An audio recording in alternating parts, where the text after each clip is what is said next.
ओम शांति। भगवत गीता श्लोक क्लास में आज का श्लोक है 18वें अध्याय का 11वां श्लोक, अध्याय 18 का श्लोक नंबर 11। श्लोक में हम संन्यास अर्थात क्या इस विषय में समझ रहे हैं। और इसमें हमने जैसे 18वें अध्याय में समझा है कि वास्तव में कर्म फल का त्याग ही वास्तविक संन्यास है। और इसी में ही अलग अलग प्रसंगों में हमने बातें समझी है कि सेवा करते समय भी यहाँ पर कोई भी प्रकार के सुखों को न भोगना। यहाँ सर्विस के समय अगर सुख भोगते हैं तो आगे जो सुख मिलने वाला है वो कम हो जाएगा। और जो नियत किए हुए कर्म है अर्थात शारीरिक जो भी नैसर्गिक कर्म है उनका हठयोग पूर्वक त्याग नहीं करना चाहिए, वो तामसी त्याग कहलाता है। और शरीर के लिए या आत्मा के लिए जो पीड़ादायी त्याग है वो राजसी त्याग कहा जाता है।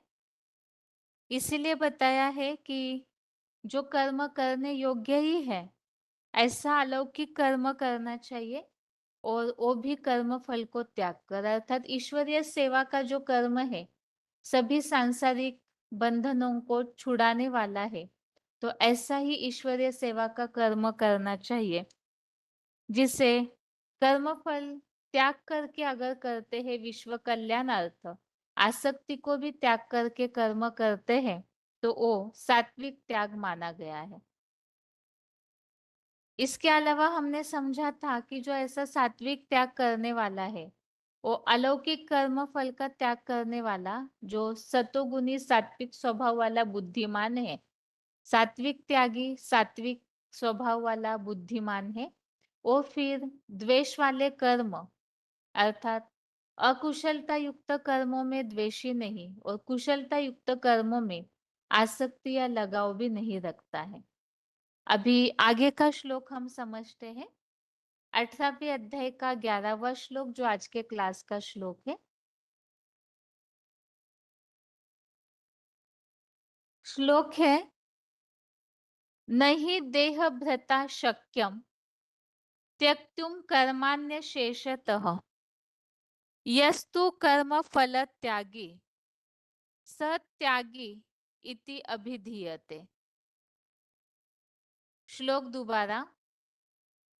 नहीं देह भृता शक्यम त्यक्तुम कर्मान्य शेषतः यस्तु कर्म फल त्यागी स त्यागीत्यभिधीयते।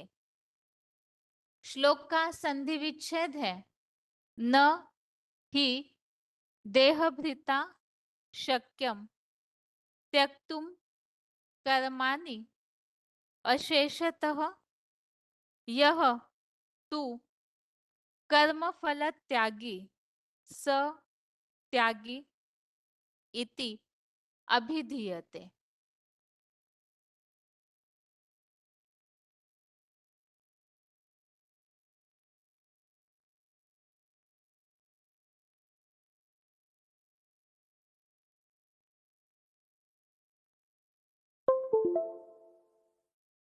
श्लोक का संधि विच्छेद दोबारा। न ही देहभृता शक्यम त्यक्तुम कर्माणि अशेषतः यह तु कर्म फल त्यागी स त्यागी इति अभिधीयते।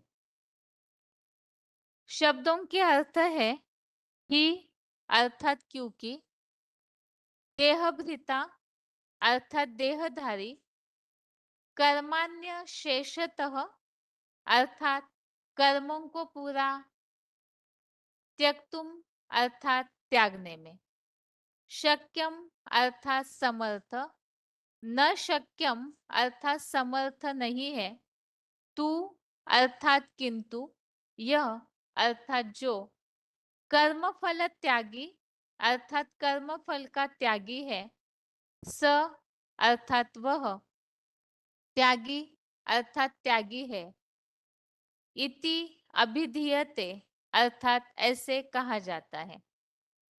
शब्दों के अर्थ दोबारा।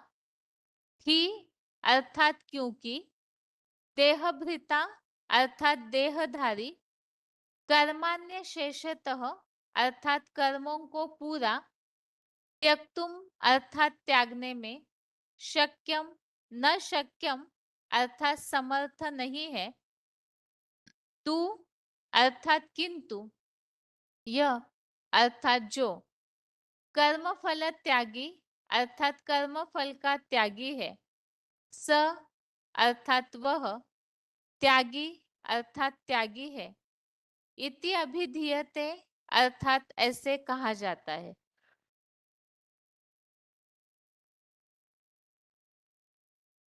श्लोक का अर्थ है, क्योंकि देहधारी कर्मों को पूरा त्यागने में समर्थ नहीं है, किंतु जो कर्म फल का त्यागी है वह त्यागी ऐसे कहा जाता है।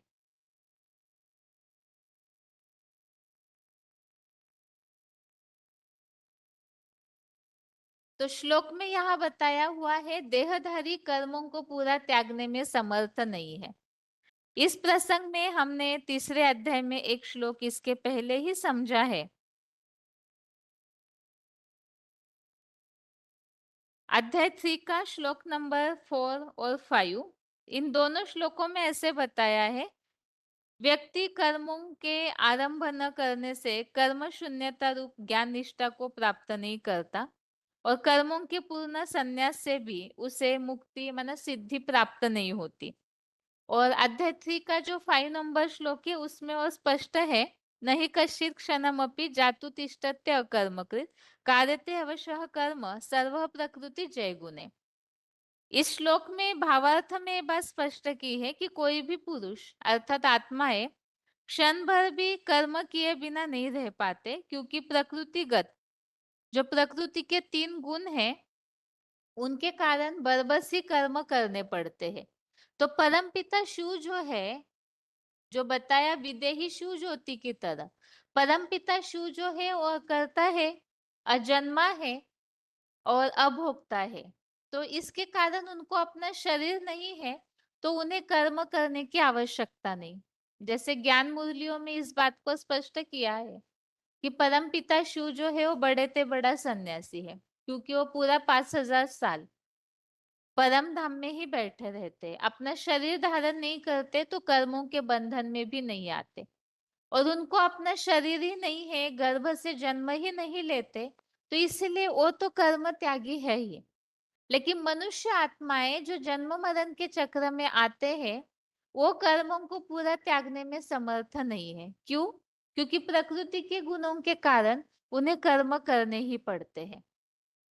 लेकिन किंतु जो देहधारी विश्व कल्याणार्थ कर्म फल का सदाकाल का त्यागी है, अर्थात ईश्वरीय सेवा ये विश्व कल्याण का कर्म, और ऐसे विश्व कल्याण का कर्म करते समय भी कर्म फल का जो सदाकाल का त्यागी है, और किस तरह का त्यागी, तो यहाँ बताया है वह गीता के अध्याय 5 का श्लोक नंबर 25, लभन्ते ब्रह्म निर्वाणम ऋषय क्षीण कल्मषः छिन्न द्वेधा यतात्मानः सर्वभूत हिते रतः।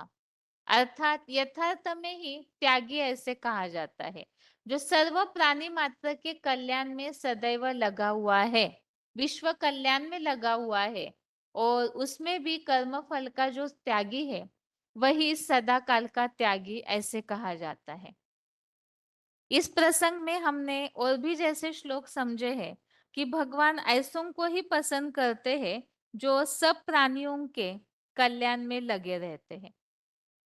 अध्याय 12 का जो श्लोक नंबर 4 है, इसमें भी जहाँ योगियों की परिभाषा की बात चल रही है, तो उसमें भी इस बात को स्पष्ट किया हुआ है कि जो अपने इंद्रियों को संयमित करके सारे प्राणी मात्र के कल्याण में लगा हुआ है, तो उनकी याद की अवस्था अच्छी होती है, वो मुझको ही प्राप्त करते हैं। इसमें भी बताया है सर्वभूत हिते रथा। इस श्लोक में बताया है कि सर्व प्राणी मात्र के जो कल्याण में लगा रहता है, तो ऐसी आत्माएं जो है वो सदा काल की त्यागी है। एक तो विश्व कल्याण करना, सबका कल्याण करते रहना और कर्म फल का भी त्यागी जो रहते हैं, तो ऐसी आत्माएं ही भगवान के प्रिय होते हैं। और यहाँ श्लोक में प्रसंग चल रहा है, पूरी तरह से सन्यासी या त्यागी किन्हें कहा जाएगा? तो ऐसे नहीं है कि सन्यासियों की तरह पूरी तरह से सब कर्मों को छोड़ के हठ योगी बन के बैठे, बल्कि ईश्वरीय सेवा का अर्थात विश्व कल्याण का कर्म करना है, उसमें कर्म फल का त्याग करना है और सब प्राणी मात्र के कल्याण में सदैव लगे रहने वाले ही वास्तव में कर्म फल को त्याग करके सबके कल्याणार्थ कर्म करने वाले ही त्यागी ऐसे कहे जाते हैं। ये श्लोक का अर्थ है।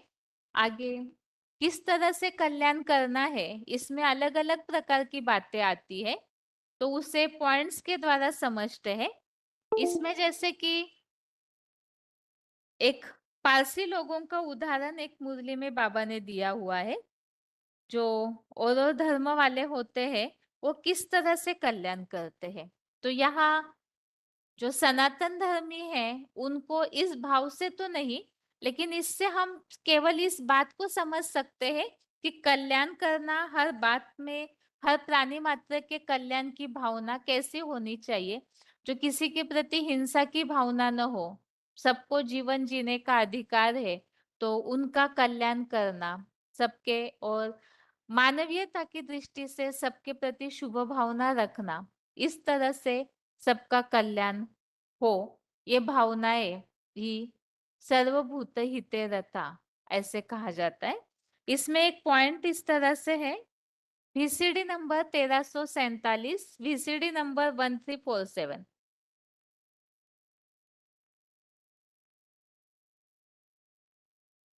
बीमारी बीमारी में मनुष्य भगवान को जास्ती याद करते हैं।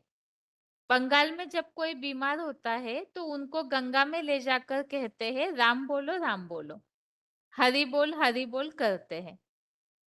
अब देखते हैं कि अभी मरने पर है तो झट गंगा में ले जाकर हरि बोल कर देंगे। उनसे पूछा जाए, तुमने गंगा में ले जाकर हरि बोल कर दिया, फिर आकर के जलाने की क्या दरकार पड़ी? गंगा के अंदर ही डाल दो, कच्छ मोक्ष का भोजन बन जावेंगे, उनको शिकार मिल जाएगा, उन प्राणियों का कल्याण हो जाएगा। पारसी लोग ऐसा ही करते हैं, जो मरता है तो लाश को ले जाकर कुएं पे रख देते हैं, समझते हैं प्राणी मात्र का कल्याण हो जाएगा, उनकी भूख मिट जाएगी, मरते मरते भी कल्याण कर जाएंगे। तो ऐसे कल्याण की भावना होनी चाहिए। यहाँ प्रसंग अलग है, यहाँ सिर्फ भाव इस तरह से लेने के हिसाब से पॉइंट पड़ा है कि इस दुनिया में सभी प्राणी मात्रों को जीने का अधिकार है, तो सब प्रकार के जो भी प्राणी है उनका कल्याण होना चाहिए, ये भावना होनी चाहिए। ये तो प्राणी मात्र के हिसाब से। बाकी सबसे पहले तो जो मुरलियों में बाबा ने बताया है, मानव जाति है तो पहले मानव जाति के कल्याण की भावना सबके मन में होनी चाहिए। वो किस तरह से, वो आगे पॉइंट में हम समझते हैं। बाकी यहाँ पर सबसे पहले श्लोक का उच्चारण। श्लोक का भावार्थ मुख्य यह है कि जो भी कर्म करते ईश्वरीय सेवा का, उसमें कर्म फल का त्याग, अर्थात कोई भी प्रकार का सुख नहीं भोगना है, और ऐसे कर्म फल के त्यागी ही भगवान को विशेष प्रिय है। वो कैसे, उसे भी आगे पॉइंट में समझते। पहले श्लोक का उच्चारण।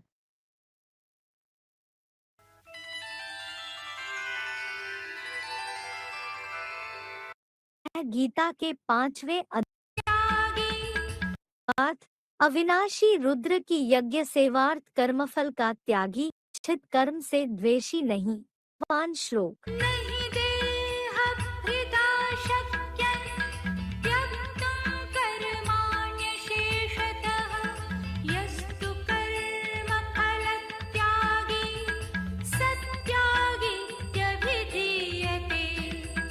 ही देहभृता कर्माणि अशेषता त्यक्तुं शक्यम न, क्योंकि देहधारी कर्मों को पूरा त्यागने में समर्थ नहीं है, तो यह कर्मफल त्यागी।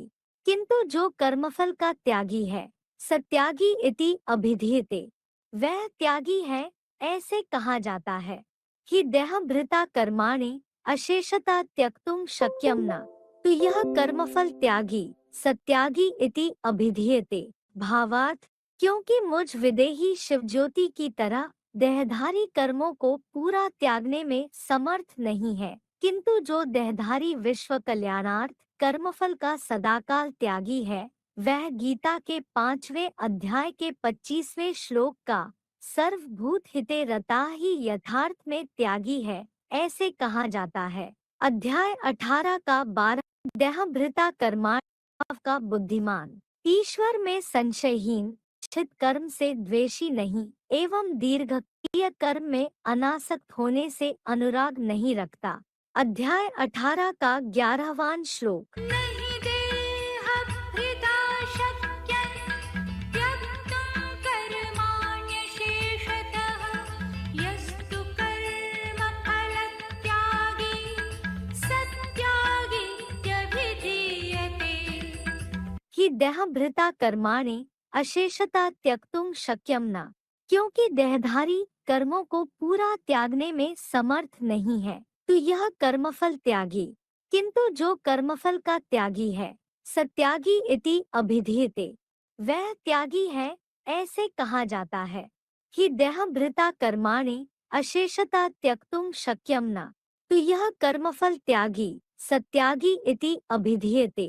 भावार्थ, क्योंकि मुझ विदेही शिवज्योति की तरह देहधारी कर्मों को पूरा त्यागने में समर्थ नहीं है, किंतु जो देहधारी विश्व कल्याणार्थ कर्मफल का सदाकाल त्यागी है, वह गीता के 5वें अध्याय के 25वें श्लोक का सर्वभूत हिते रता ही यथार्थ में त्यागी है, ऐसे कहा जाता है। अध्याय 18 का 12वां श्लोक। आगे पॉइंट है कर्मफल का त्यागी। वार्तालाप नंबर 357, डिस्कशन नंबर 357।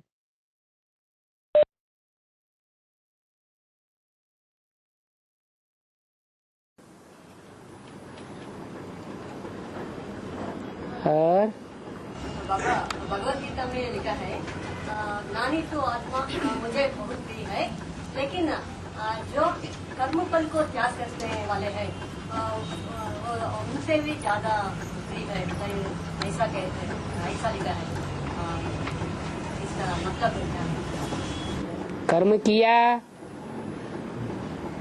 और जो हमने कर्म किया, मान लो ईश्वरीय सेवा ही की और उसका फल हम इसी जीवन में चाहते हैं। इस करोड़पति की हमने सेवा की, वो ज्ञान में निकल आया, अब वो हमारे लिए सेंटर बना दे, मिनी मधुबन बना दे, हम उसमें जाकर के इंचार्ज बने, तो कर्म फल यही लेने की इच्छा कर ली, गलत काम किया या अच्छा काम किया? गलत काम किया। कर्म फल को त्याग करना ये अच्छी बात है। इस जीवन में हमें कुछ भी नहीं चाहिए, हमें जो पाना था सो पा लिया, उसको कहते हैं ज्ञानी तू आत्मा। वो ज्ञानी तू आत्मा मुझे विशेष प्रिय है, वो बेसिक नॉलेज वाले प्रिय नहीं है। ये एडवांस नॉलेज में भी जो यहाँ धन्ना सेठ बन करके आगे चल के बैठ जाएंगे, ऊंची ऊंची गद्दियां जमा के बैठ जाएंगे, किंतु बेसिक वालों से एडवांस वाले आगे जाएंगे या पीछे रहेंगे? वो तो उनके भी बाप हैं। लेकिन इसी जीवन में पुरुषार्थ करना और इसी जीवन में मान मर्तबा ले लेना, ये ज्ञानी तू आत्मा की निशानी है क्या? है?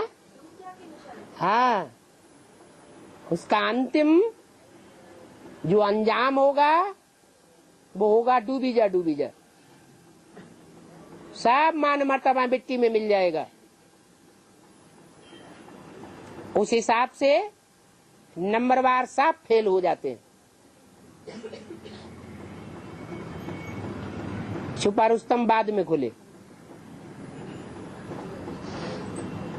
इसलिए बोला ज्ञानी तू आत्मा मुझे विशेष प्रिय है।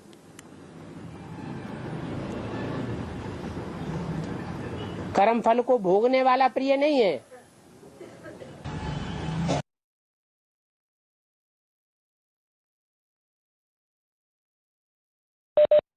आगे श्लोक में जो बात आई है सर्वभूत हिते रता, VCD नंबर 505, VCD नंबर 505।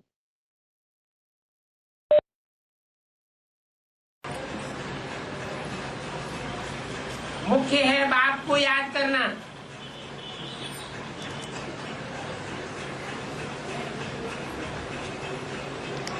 अभी तुम निरंतर बाप को याद ही नहीं कर सकते हो। बाबा की सर्विस, बाप की याद लगातार करनी चाहिए। बाबा रोज कहते हैं पोता मिल निकालो। आज हमने कितनों को समझाया, कितनों का कल्याण किया, कितना याद किया। कल्याण के लिए बाबा कितना समझाते रहते हैं। कल्याणकारी बाप के बच्चे बनेंगे तो दूसरों के कल्याण की ताक लगी रहनी चाहिए, तब कल्याणकारी बाप के कल्याणकारी बच्चे बन सकेंगे। नहीं तो बाद वाली डिनाइस्टीज में आना पड़ेगा। बाप विश्व कल्याणकारी है, उनका नाम ही क्या है? सेवा। सेवा अर्थात कल्याणकारी। तो बाप के बच्चे भी विश्व कल्याणकारी होना चाहिए। कोई का कल्याण करें और कोई का कल्याण करें, उनको फिर विश्व कल्याणकारी नहीं कहेंगे। सबके प्रति कल्याण की भावना। इसलिए बोला कि 84 जन्मों में भी जो पहली डिनास्टी है, उसमें जो प्रजा है, उस प्रजा की भी कोई खास विशेषता होती है, जो और जन्मों की प्रजा में वो विशेषता नहीं होती है। वो विश्व पिता के बच्चे होते हैं। विश्व पिता वसुधैव कुटुंबकम वाला है। ये हिंदू है, ये मुसलमान है, ये सिख है, ये ईसाई है, ये दृष्टि ही खलास हो जाती है। ये दैहिक दृष्टि है।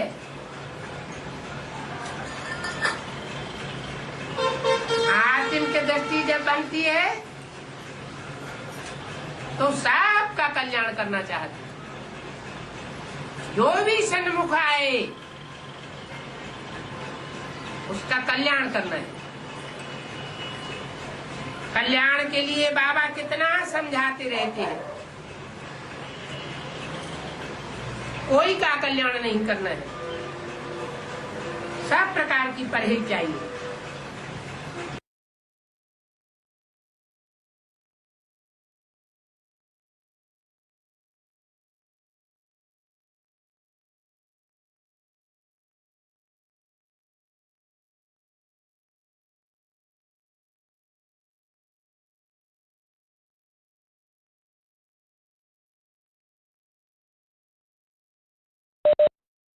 आगे है audio number 254A, audio number 254A।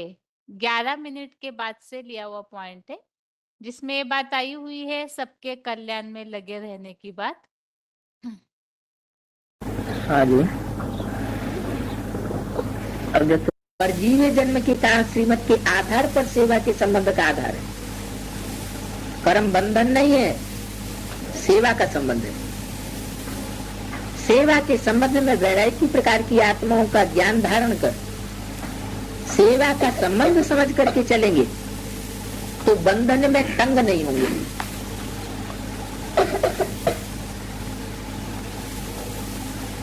लेकिन अति पापात्मा, अति अपकारी आत्मा, बगुले के ऊपर भी नफरत नहीं, घृणा नहीं, निरादर नहीं, लेकिन विश्व कल्याण का स्थिति में स्थित हो, रहम दिल बन, तरस की भावना रखते हुए सेवा का संबंध समझकर सेवा करेंगे, और जितने ही होपलेस केस की सेवा करेंगे तो उतने ही प्राइज के अधिकारी बनेंगे।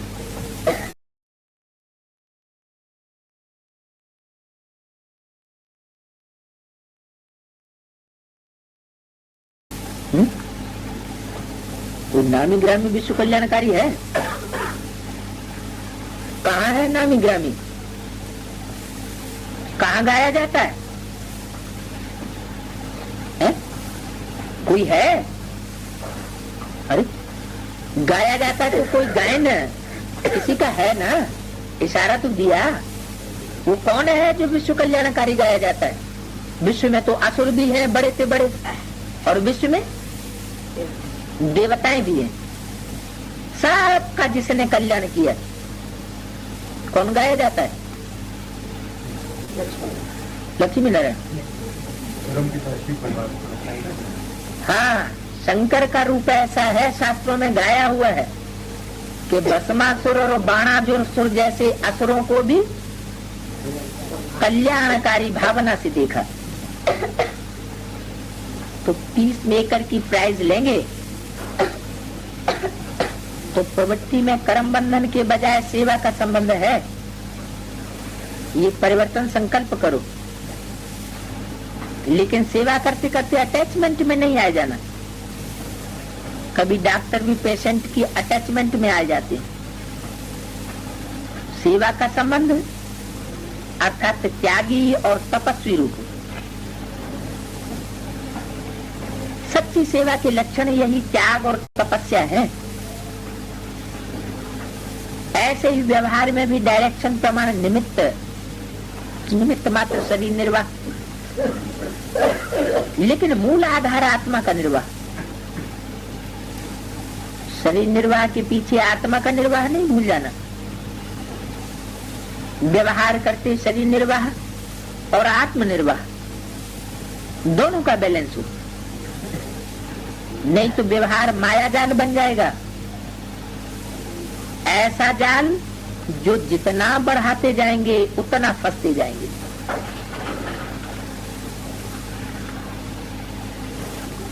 कब फंसते जाएंगे? जब शरीर निर्वाह और आत्मा के निर्वाह का बैलेंस नहीं रखेंगे। धन की वृद्धि करते हुए भी याद की विधि भूलनी नहीं चाहिए। याद की विधि और धन की वृद्धि दोनों साथ साथ होनी चाहिए। धन की वृद्धि के पीछे विधि को छोड़ नहीं देना है। इसी को कहा जाता है लौकिक स्थूल कर्म में भी कर्मयोगी की स्टेज में परिवर्तन करो। सिर्फ कर्म करने वाली नहीं, लेकिन कर्म योगी हो। कर्म अर्थात व्यवहार और योग अर्थात परमार्थ। परमार्थ अर्थात परम पिता की सेवा अर्थ कर रहे हैं, तो व्यवहार और परमार्थ दोनों साथ साथ रहे।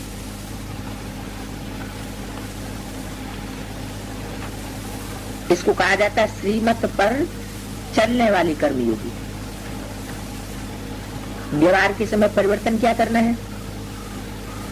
मैं सिर्फ व्यवहारी नहीं, लेकिन व्यवहारी और परमार्थी अर्थात जो कर रहा हूँ वो ईश्वरीय सेवा अर्थ कर रहा हूँ। व्यवहारी और परमार्थी कंबाइंड रूप हूँ।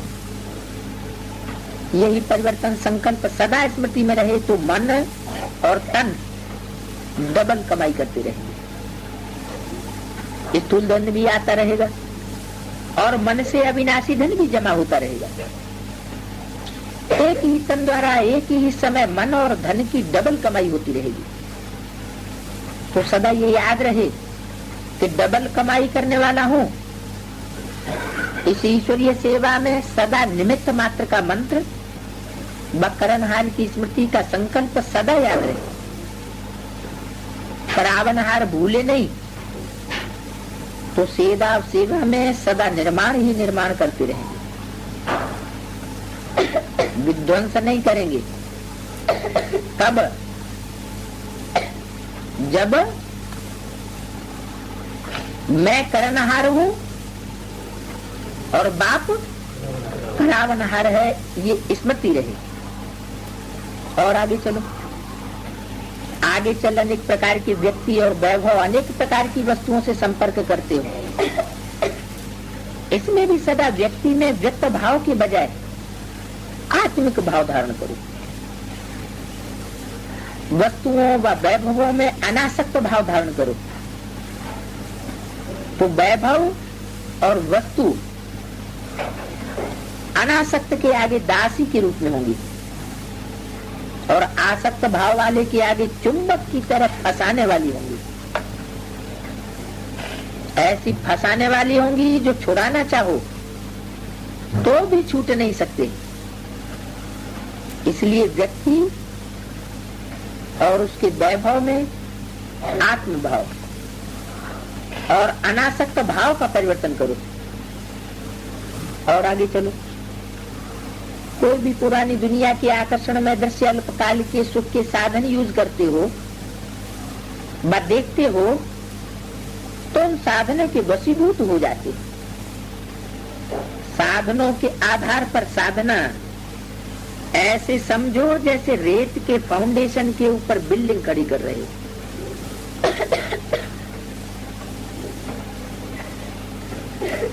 उस बिल्डिंग का क्या हाल होगा? बार बार हलचल में डगमग होंगे कि गिरा यही हालत होगी।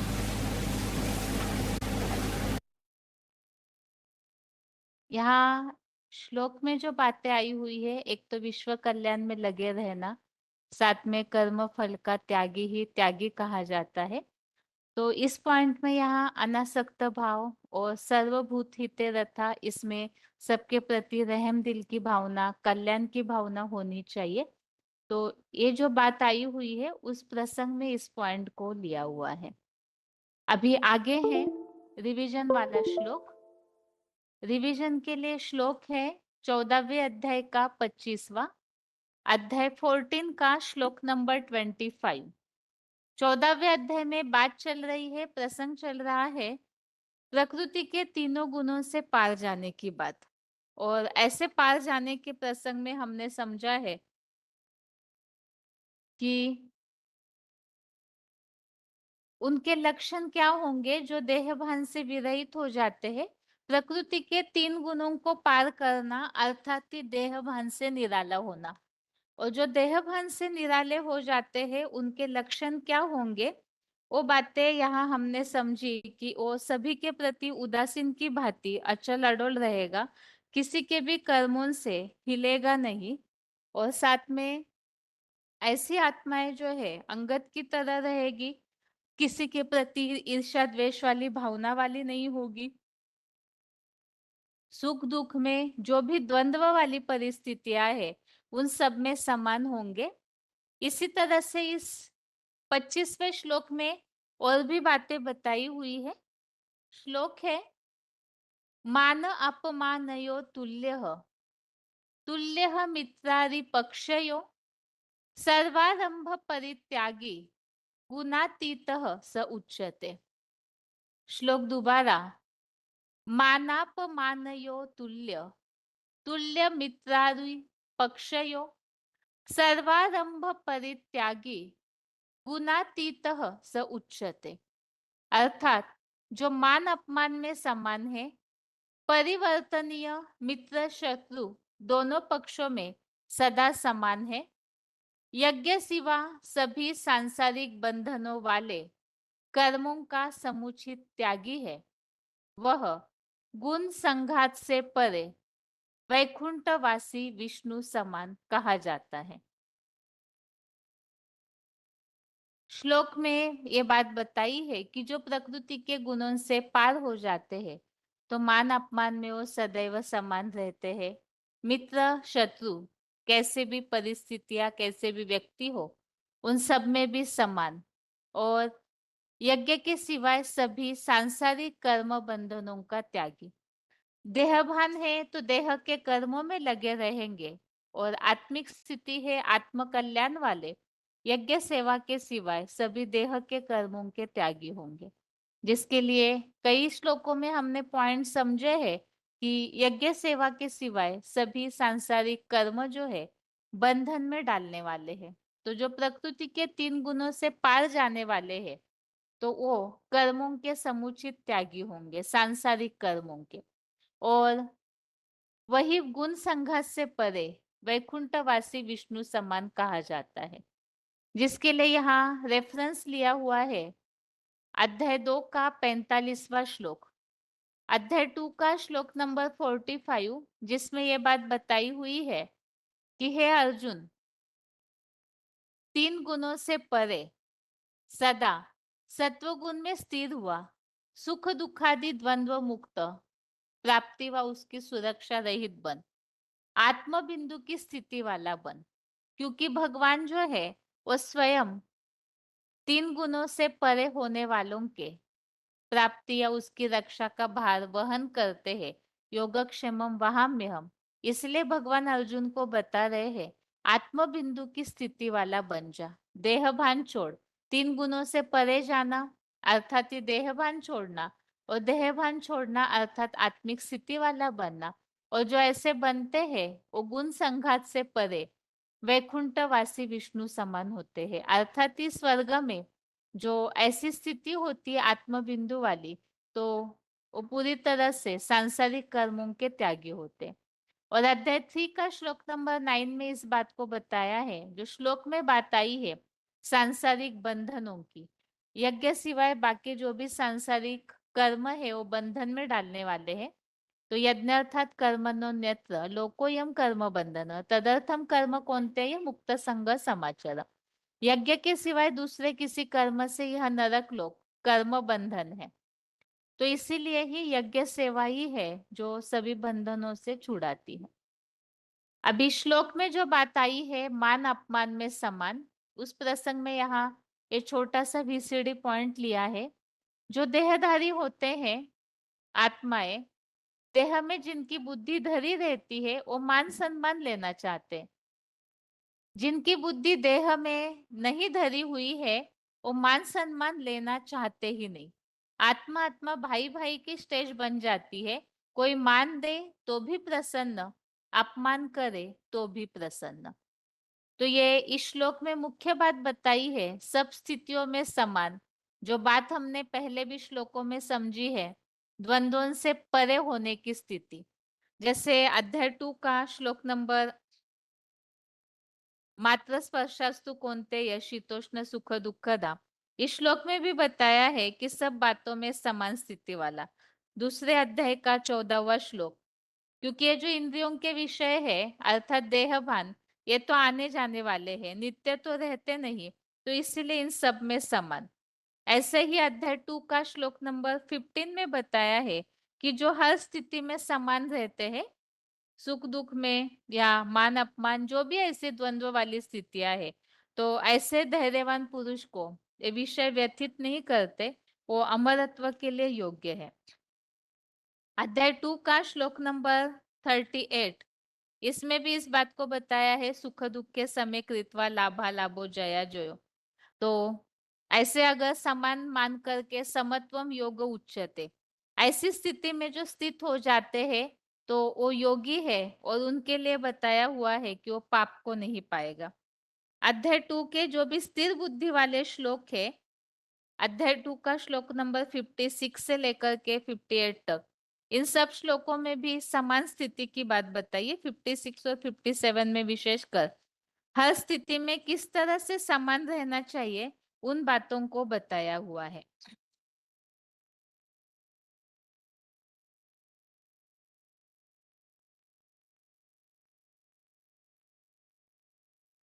इसी तरह से 12वें अध्याय में भी जो भगवान के प्रिय है वो किस तरह से हर स्थिति में समान रहते हैं उन बातों को भी हमने अध्याय 12 में समझा है। भगवान के प्रिय जो है वो भी इस तरह से हर बात को, जो द्वंद्व है, उन सब स्थितियों को पार करके सदैव एक रस स्थिति में ऐसे रहते हैं, जिसमें बताया हुआ है सम दुख सुख क्षमी।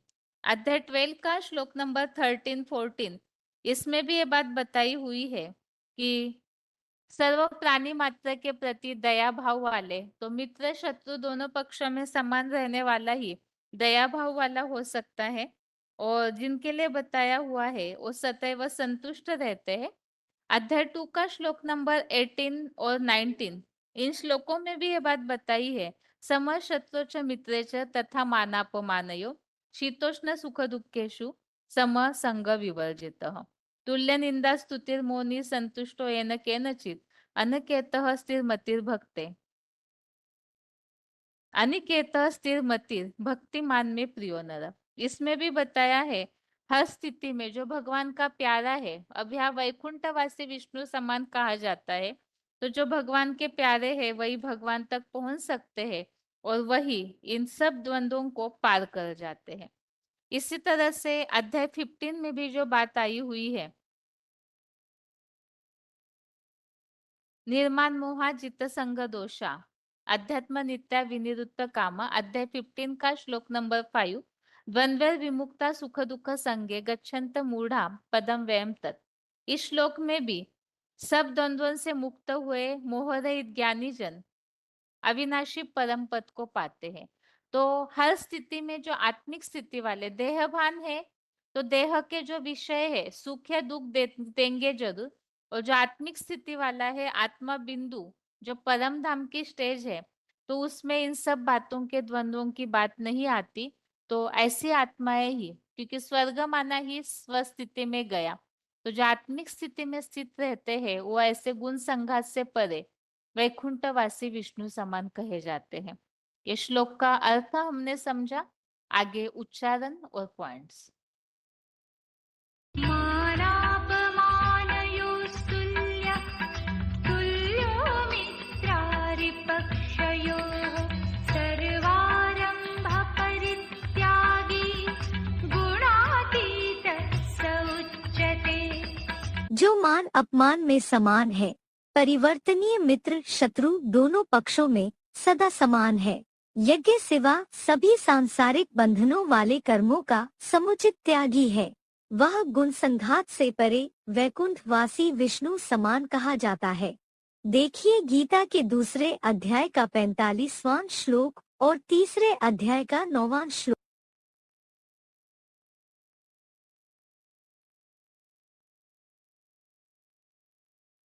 मानापमानयोस्तुल्य तुल्यो मित्रारिपक्षयोः सर्वारम्भ परित्यागी गुणातीतः स उच्यते। जो मान अपमान में समान है, परिवर्तनीय मित्र शत्रु दोनों पक्षों में सदा समान है, यज्ञ सिवा सभी सांसारिक बंधनों वाले कर्मों का समुचित त्यागी है, वह गुण संघात से परे वैकुंठवासी विष्णु समान कहा जाता है। देखिए गीता के दूसरे अध्याय का 45वां श्लोक और तीसरे अध्याय का 9वां श्लोक। श्लोक में जो बात आई हुई है मान अपमान में समान रहने की, VCD नंबर है 1560। इसमें इस तरह से बात बाबा ने बताई है। ये संगम युग जो है, बाप अभी कहते हैं थोड़े रस धीरज धरो, ये तो बड़ा अच्छा समय है, क्या रोने पीटने का समय नहीं है। कौन सा बड़ा अच्छा समय है? संगम युग बहुत अच्छा समय है। कैसा अच्छा समय है? मौज में रहने का। कोई चिल्लाए, गालियां देने पड़े, उल्टी पुल्टी ग्लानि की बातें करे, तोहमत लगाए, तो भी मौज में रहे। रोना पीटना शुरू कर दे, क्या करे? कैसे मौज में रहे? एक कान से सुनो, दूसरे कान से निकाल दो। दो कान है ना, एक दरवाजा इधर, एक दरवाजा उधर। एक से सुनो, दूसरे से निकाल दो। दिल के अंदर बात रखो मत, क्या समझो मेरा हिसाब किताब ही ऐसा है। किया कर्म किसने है? हमने ही पूर्व जन्म में ऐसे कर्म किए हैं राजा बन के, कि हमने किसी को उल्टा सीधा बोला है। उसने पाप कर्म नहीं किया, फिर भी हमने तोहमत लगाई, तो वो हिसाब किताब पूरा हो रहा है, चुक तो हो रहा है। हम हल्के हो रहे हैं या भारी हो रहे? हल्के हो रहे, तो खुश होना चाहिए या दुखी होना चाहिए? खुश होना चाहिए। कोई गालियां देता है, ग्लानि करता है, तो गालियां या ग्लानि चिपक जाती है क्या? छूटती नहीं है। ऐसा होता है क्या? नहीं। तो ये अपने देहभान को दूर करने की बात है। आत्मा अभिमानी होकर रहेंगे तो आत्मा के ऊपर कोई भी मान अपमान की बात लगेगी नहीं। तो ये ज्ञान डांस की बातें है या नहीं? तो यहाँ बताया हुआ है पॉइंट में, एबीसीडी नंबर है 1560। इसमें ये बात आई है कि मान अपमान में सदैव समान रहना, अर्थात संगम युग को हमेशा मौजों का युग अनुभव करना। अभी आगे ये वार्तालाप का पॉइंट है, डिस्कशन नंबर 1698, 38 मिनट्स के बाद से लिया हुआ पॉइंट। भगवान है तो सबसे ऊंची मेंटेलिटी वाला होगा, मध्यम या नीची मेंटेलिटी वाला होगा? है जिसकी बहुत ऊंची मेंटेलिटी होगी, कोई ग्लानि करे चाहे महिमा करे, प्रभावित होना चाहिए। वो तो प्रभावित ही नहीं होगा, वो तो मस्त कलंदर, बेगमपुर का बादशाह। उसके किसी ग्लानि करने से क्या लेना देना? वो तो जानता है जो जैसा करेगा वैसा पाएगा। भगवान की महिमा करेगा तो महिमावान बनेगा, भगवान की ग्लानि करेगा तो संसार में ग्लानि पाने वाला बनेगा। तो उसको चिंता है नहीं? गीता में क्या बोला? संपन्न आत्मा के लिए क्या बोला? मान और अपमान दोनों से परे। हाँ, निंदा स्तुति में तुल्य है, बराबर रहने वाला। कोई निंदा करे चाहे स्तुति करे, तभी तो वो ऊंचे से ऊंचे है। कोई निंदा करे, मोड़ा लटक गया, और कोई महिमा कर दे, ओहो, बहुत ऊंचा अनुभव करने लगे, बहुत खुशी आ गई। तो वो श्रेष्ठ से श्रेष्ठ नहीं कहे जाएंगे। देवताएं जो होते हैं वो महिमा प्रिय होते हैं। उन्हें क्या प्यारा लगता है? कोई महिमा करे तो खुश हो जाएंगे। देवात्माओं की कोई ग्लानि करे तो मोड़ा लटक जाता है, अवस्था ही खराब हो जाती है। तो देवताओं से भी ऊंच कौन है? देवताओं से ऊंच भगवान है।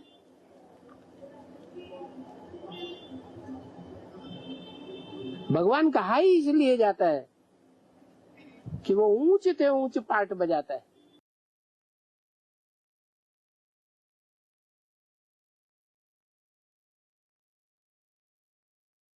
अभी आगे भी श्लोक में जो बात आई है सब स्थिति में समान रहने की, एबीसीडी नंबर है 91, 58 मिनट्स के बाद से लिया हुआ पॉइंट।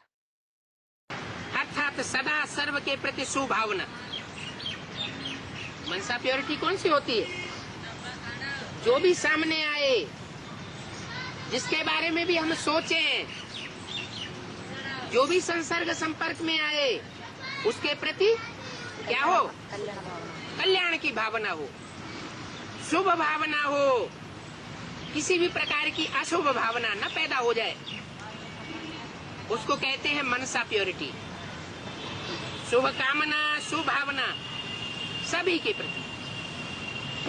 वो आत्मा कैसी भी हो, क्या नजरों के सामने आने वाली आत्मा कैसी भी हो,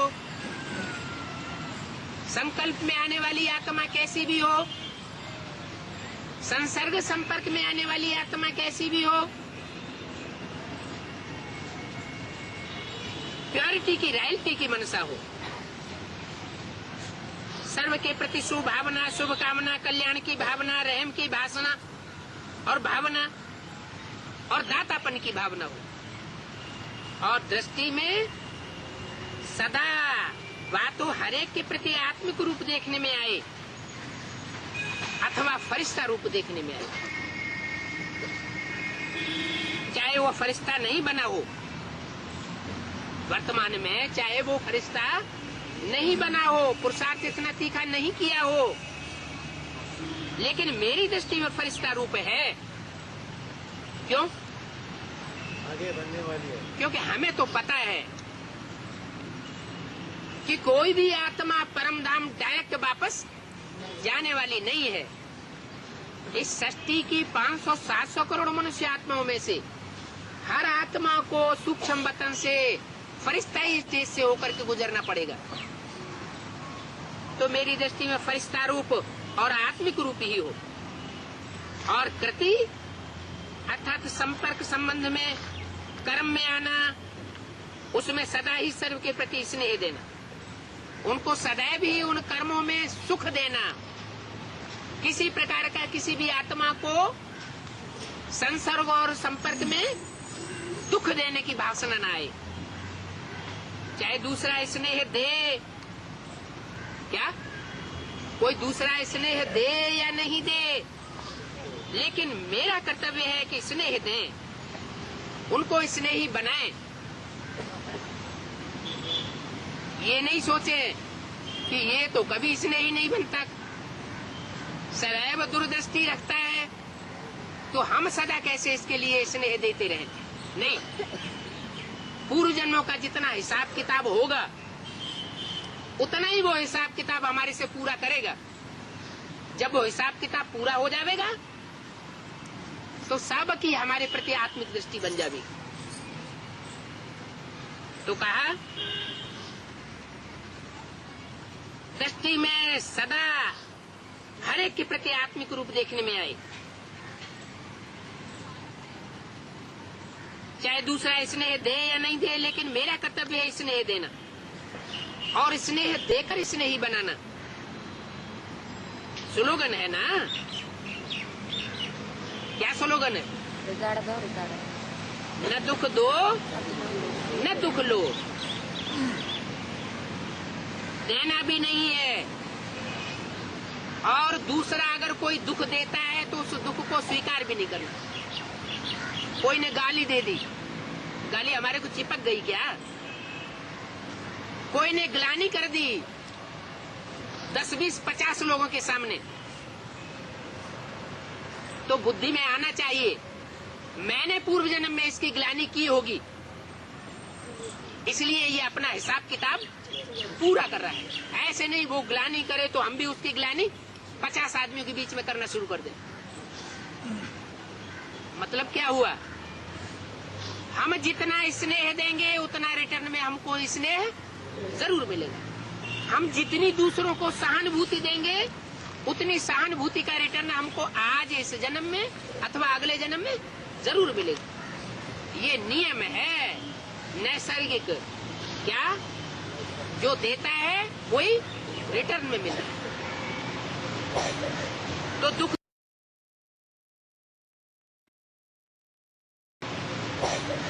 तो दुख देना भी नहीं है और दुख लेना भी नहीं।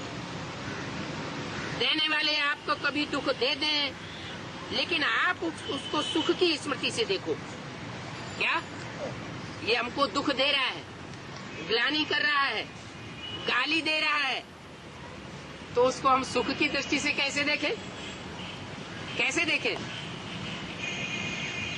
जैसे कोई कर्जा चुकाता है, तो जब कर्जा चुकाता है तो हल्का हो जाता है या भारी हो जाता है? हल्का हो जाता है ना। तो इस तरीके से उसको कन्वर्ट कर दो। मन के हारे हार और मन के जीते जीत। अपने मन को कंट्रोल करना है। तो सुख की स्मृति से देखो, गिरे हुए को गिराया नहीं जाता है। क्या? जो दुख देने वाला है, ग्लानि करने वाला है, गाली देने वाला है, वो तो क्रोध में कर रहा है, वो तो विकारी बन रहा है। भगवान तो निर्विकारी देवता बनाने वाला है और निर्विकारी देवता बना करके उन देवताओं की पूजा कराता है। नर को नारायण जैसा देवता बनाता है। भगवान को तो वो बनने वाले प्रिय हैं जो मनुष्य से देवता बनते हैं। भगवान की नजरों में जो ऐसे विकारी बनते हैं वो भी कृपा के पात्र हैं। तो भगवान जब उनको कृपा का पात्र बनाता है, कन्वर्ट करता है, तो हमारा धंधा क्या है? हम भी उनको परिवर्तन करें, उनको कन्वर्ट करें। ऐसे गिरे हुओं को गिराना नहीं है।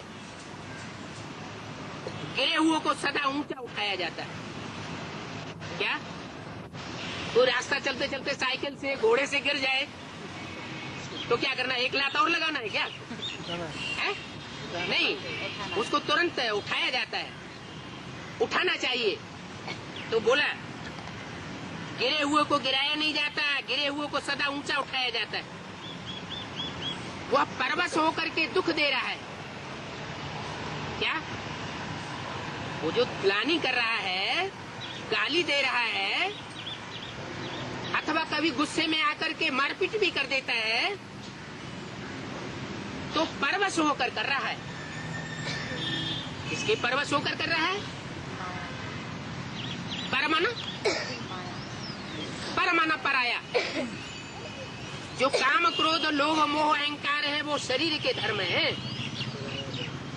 आत्मा का धर्म नहीं है। आत्मा माने स्व। और इस गुमूत से पैदा हुआ ये जो शरीर है, ये है पर। 5 प्रकृति के तत्वों का पुतला। प्रकृति है पर और आत्मा है स्व। तो प्रकृति के वश होकर, क्या 5 तत्वों का जो शरीर है उसके वशीभूत होकर, और 5 तत्वों से बने हुए शरीर में जो विकार भरे हुए हैं, उन 5 विकारों से भरा परवश होकर वह दुख देने का कार्य कर रहा है। ये प्रकृति के 5 तत्व और 5 विकार, काम, क्रोध, लोभ, मोह, अहंकार, यही रावण के सिर हैं। ये रावण के वशीभूत होकर कोई हमको दुख देता है, ऐसा बुद्धि में लाना चाहिए। तो जो रावण के वशीभूत हो गया वो गिर गया ना। क्या? जो रावण के वशीभूत हो गया वो गिर गया ना, तो उसको गिराना नहीं है। राम के वशीभूत हो जाए तो उठ जाता है, जैसे विभीषण उठ गया। रावण के वशीभूत हो जाती है जैसे मंदोदरी, मंद उदर वाली, जिसका बुद्ध रूपी पेट मंद था, तो उसको समझाए नहीं सकी, उसके प्रभाव में आ गई। तो वो तो गिरी हुई है, तो उसको गिराना नहीं है और भी उसको एक लात लगा दो तो बेचारे को ऐसे नहीं करना, उसको इसलिए। तो इस तरह से 14वें अध्याय के 25वें श्लोक में जो 24 और 25 दोनों श्लोकों में जो बातें आई हुई है सब स्थितियों में समान रहने की, तो उसी प्रसंग में ये पूरा पॉइंट VCD 91 का चलाया है, जिसमें सारी बातें आ गई। सुख दुख में समान रहना, मित्र शत्रु, जो बताया कोई ग्लानि करता है, गाली देता है, गिराने की कोशिश करता है, तो भी उन्हें गिराने की भावना नहीं। तो मित्र शत्रु जो परिवर्तनीय स्वभाव वाले हैं, तो ऐसों के प्रति भी शुभ भावना होनी चाहिए। गिरे हुए को गिराना नहीं, क्योंकि वो रावण के वशीभूत होकर गलत कर्म कर रहा है। और इसके अलावा मान अपमान, इन सब स्थितियों में समान रहना। तो आत्मिक स्थिति वाले ही इन द्वंद्वों से परे हो जाते हैं और वही स्वर्ग का अनुभव कर सकते हैं, जो बताया गुण संघात से परे वैकुंठवासी विष्णु समान कहा जाता है। और इसके अलावा जो ऐसी स्थितियों में समान है वो यज्ञ सेवा के सिवाय बाकी सांसारिक कर्मों का त्यागी होगा। अभी और एक पॉइंट यहाँ VCD नंबर 1764 1764 मान अपमान में समान है कि याद करना है और दैवी गुण धारण करने हैं। दैवी गुण का अर्थ ही है कोई भी विकार नहीं रहे। ये तो जानते हो। दैवी गुण धारण करने हैं, कोई भी कुछ छी छी बोले तो सुना सुना सुना अनसुना कर दो। तभी तो गाया जाता है हियर नो इविल, यानी कोई भी चरिए खरिए की बात कोई करे तो जैसे सुनी सुनी नहीं सुनी, सुना हुआ अनसुना कर दो।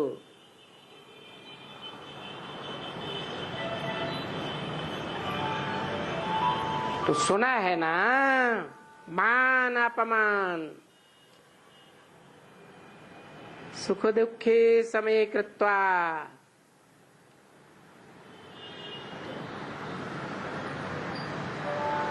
कुछ भी कोई कहे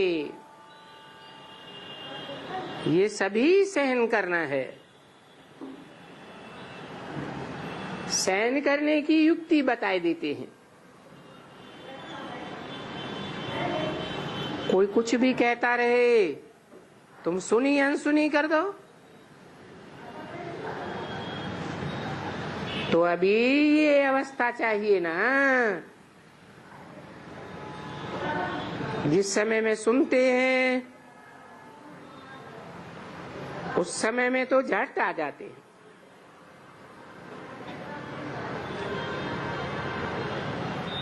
क्या आ जाते हैं? है? कोई उल्टी पलटी बात करता है तो क्या आ जाते हैं? अरे विकार आ जाते हैं। तो जो कोई भी कुछ भी सुने अनसुनी कर दो।